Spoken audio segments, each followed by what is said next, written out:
Vote चोरी हो रही है, सरकार इलेक्शन कमीशन के साथ मिलकर वोट चोरी कर रही है, इलेक्शन कमीशन पे सवाल खड़ा कर रहे हैं। कांग्रेस और कांग्रेस के नेता, खास तौर पर राहुल जी, जब तक इस बात को समझेंगे नहीं कि यहाँ पे वोट चोरी नहीं, उनका जनादेश चोरी हो चुका है भाई।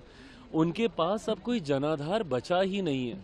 और जब तक ये बहानेबाजी बनाते रहेंगे और ये आत्ममंथन नहीं करेंगे कि कारण क्या है कि एक के बाद एक के बाद एक के बाद ये चुनाव हार रहे हैं, अलग अलग राज्यों में चुनाव हार रहे हैं, लोकसभा के चुनाव में जनता बार बार इनको नकार रही है। कभी चौकीदार को चोर मान लेते हैं, कभी वोट को चुराने वाले सत्ता पक्ष को ये मान लेते हैं।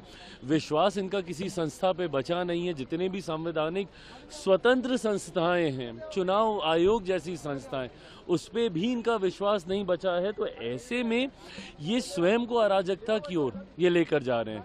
राहुल जी को अब ये समझना होगा, पूरी कांग्रेस पार्टी को समझना होगा कि बात वोट चोरी की नहीं है, आपके जनाधार चोरी की है, जो अब आपके पास नहीं रहा। आज की तारीख में आपका जनाधार, जनता का विश्वास आप पूरी तरीके से खो चुके हैं।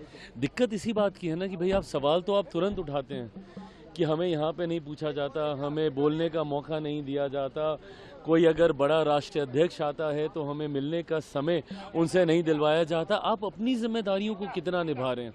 जब सदन में बड़ी से बड़े विषयों को लेकर बहस होती है, चर्चा होती है, एलओपी होने के बावजूद आप सदन से आप नदारत रहते हैं। इन्हीं की पार्टी के इससे पूर्व में भी एलओपी रहे हैं, जो कि पूरा समय सदन को दिया करते थे। ऐसे में सत्र के दौरान भी अगर आपके लिए विदेश यात्राएं ज़्यादा महत्व रखती हैं तो अपने में दर्शाता है कि गंभीरता का अभाव, जिस पद को आप सुशोभित कर रहे हैं उसको लेकर भी आप गंभीर नहीं है। ये चिंता का विषय है।